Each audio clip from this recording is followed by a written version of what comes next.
I don't know if I want to talk about relationships today, though, Ebro. What do you want to talk about? Well, we've been on the radio now for 2 hours and 40 minutes. That's right. And we have not, with the exception of talking about Kanye, we have not talked about any of the politics from the weekend. We talked about Pence briefly with Hamilton. Right. But the guru now, don't get me wrong, 80% of the time, the guru will still be giving you relationship advice. But the guru also here feels that it is very important for all of us to keep our third eye open to what's happening. Or just at least stay on your toes. Because you have to be reading about the fact that President-elect Trump this weekend met with Mitt Romney. He met with Giuliani. He also, I read more articles about these people that he's putting in office, the Attorney General. You realize that when Eric Holder was named Attorney General by President-elect Obama, that President-elect Obama at that time had a press conference where he spoke about Eric Holder, introduced Eric Holder, and then Eric Holder spoke.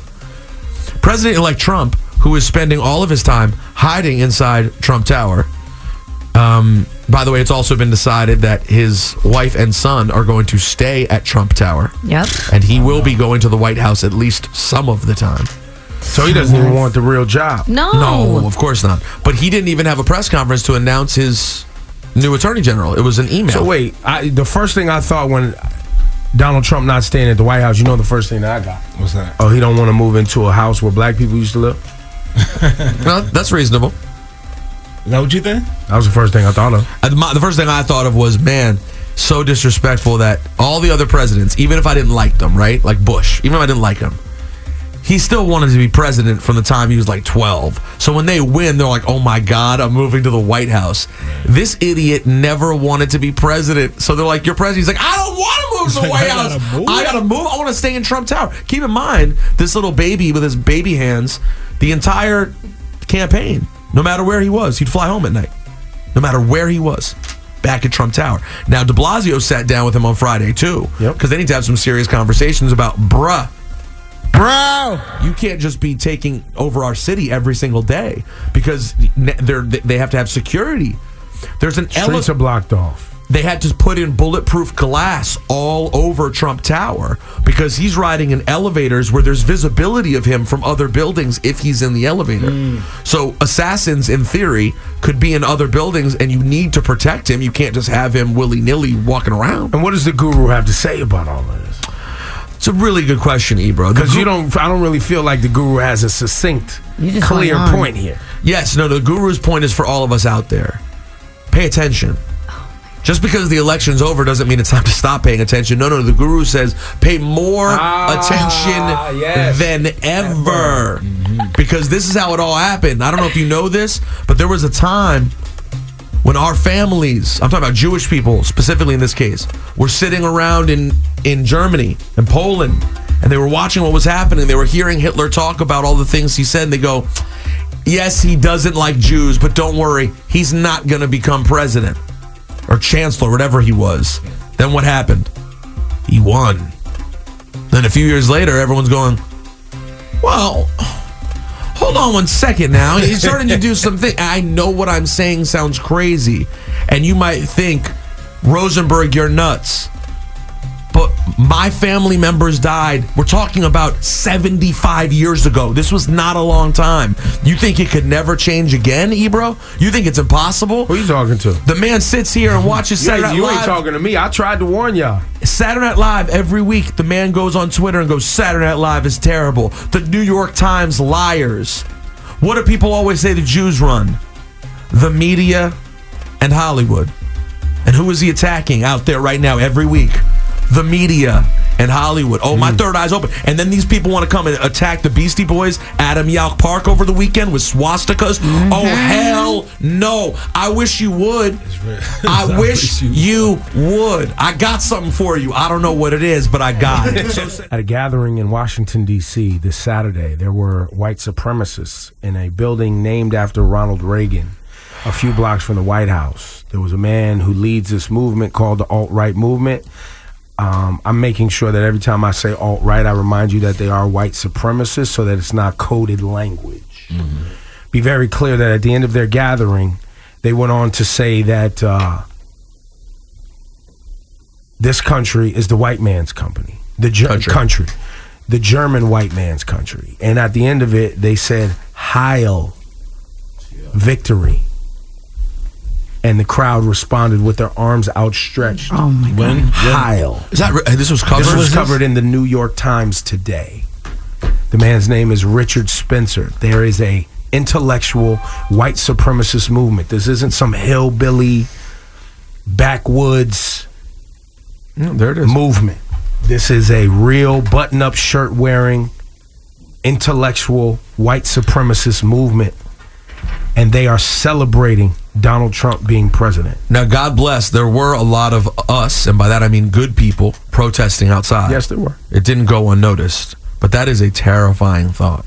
So scary. And I do think it's also important, Ebro, that we add, I believe, moving forward, I don't know who's going to do this, and I don't know if we can be a part of it, but I believe that a website should be developed, right? Because you can always find out the president's schedule every day. It's like, the schedule is out there. It's People know where the public. president goes. Yeah. I believe there should be a way where wherever the president is, everyone from wherever you live can sign up to watch and find out where he's going to be. So everywhere he goes for his entire 4 years, he's jeered and booed every time he sets foot outside that limousine. Every time. Have you noticed he hasn't done that yet? You realize the president... Because he doesn't want to get booed. He's scared. He has not... Anytime a president-elect wins, they make appearances. They go out, they wave, they were just voted as president. He can't do it. No. He's scared to go out in public. And the only reason I bring this up right now, and we're doing it in a dramatic fashion with no music behind us on a Monday of Thanksgiving, is as you get together with your families this weekend and people were pro-Trump, the one thing that I've always made sure to tell you guys here is that I just wanted you to vote. I wasn't for Trump because I'm not for negative separatist rhetoric, which I felt like he was up there spewing. I'm a registered independent. It doesn't help my pocket, right, as far as the taxes that I pay to endorse Hillary Clinton. But I live in America, and I don't want an America that used to be great, as somebody would put it, because it wasn't great for a lot of women and minorities and immigrants, and it hasn't been great. Right? So that's not an America that I want. So I was willing to forego my financial interests and support someone that, look, Hillary wasn't my favorite, but she represented a tone that I wanted for our country and also represented progress in a woman becoming president. So I was for that. What I'll never, ever sit up here and endorse is somebody that hateful people and evil people celebrate. And I can't do it. Can't happen. I think that's a really great thing to say. And I wanted to add this because it's important because people don't know this. I just want you guys to know that Jews voted 75% for Hillary Clinton, as they always do. Jews always vote 75% Democrat. And just because Ebro said that, it's important for people to realize. People think that everyone who gets money votes for their pocket, and that's not true. There are a lot of people who don't vote for their pocket, and then a lot of people who unintentionally don't vote for their pockets. They're called Republicans. And a lot of poor Republicans vote for a rich demagogue like Donald Trump, even though it's against their pockets because they're voting on his racial issues. They voted on the coded language. And so they went and voted for Donald Trump, even though he's terrible for them. And as we mentioned a while ago, this started in the 60s. Democrats used to be the party of white Southerners. But as soon as the Democrats embraced black people, all those white Southerners were like, we're out, we're going Republican. And they've been with them ever since, even though the Republicans don't speak to them at all. They never have. Anyways, these are important things. And the other day, my wife and I were talking about how we talk about politics. And I was like, man, we talked about politics more since the election, practically, than the election. She was like, well, y'all better keep this up every day for 4 years. Mm-hmm. And I was like, you know what? You're right. And I've been here, I don't know about you guys, I've been hearing from so many people who say this is the only place they get to have this conversation. It is. So and then there's a lot of people, and we're sacrificing, I want y'all to know, we're sacrificing our jobs by having this conversation. Like Kanye. Right?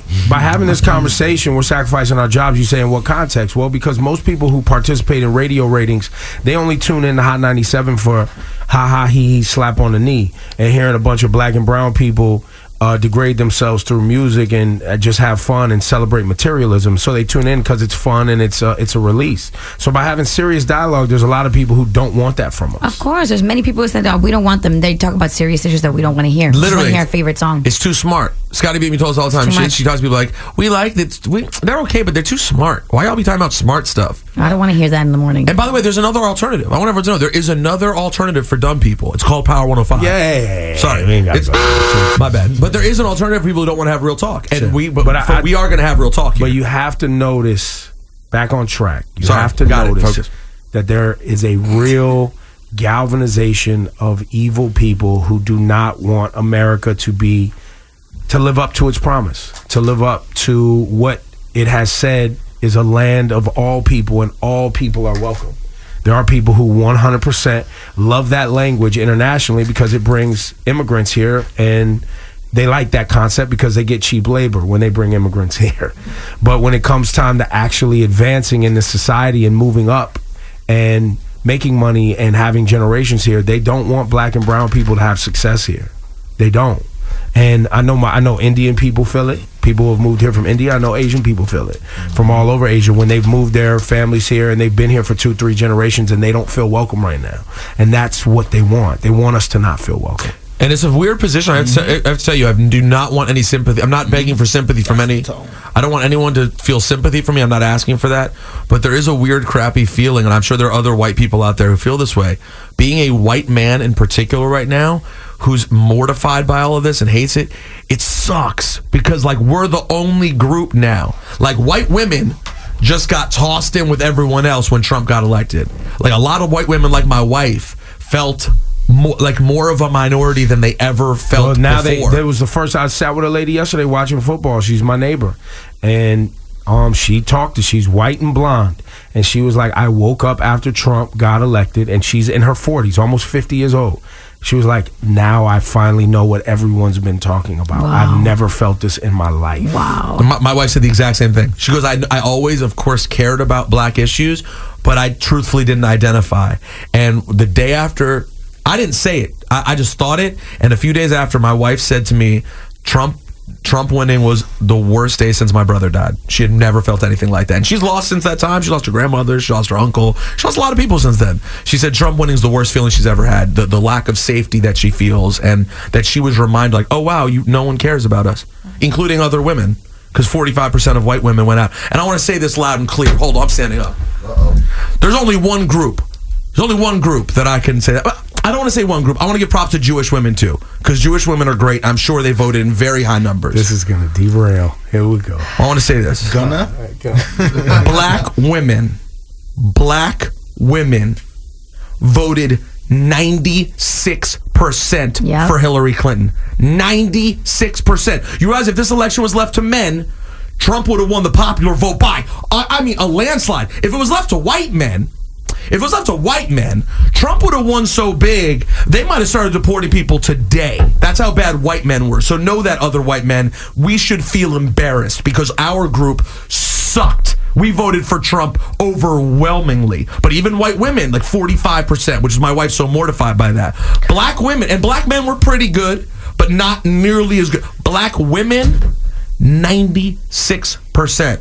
Voted the right direction in terms of caring about the issues that made sense. And I was just very pleased by that, considering black women are the group that probably gets it the worst in this country. You know, and you're seeing it now right and left. I saw another headline this weekend, a meme that was going around that said, someone put up a meme that said, Melania Trump, fluent in, like, what all the languages she's fluent in because she's from Eastern Europe. And then it had a picture of Michelle Obama and it said, fluent in ghetto. Wow. Oh. That was going around the internet this week. It was a cop who did it too. Oh, yeah, it was a cop. It was a cop from Alabama or someone who put that up. That's right. So there you have it, ladies and gentlemen. Marinate on that, kids. Happy holidays.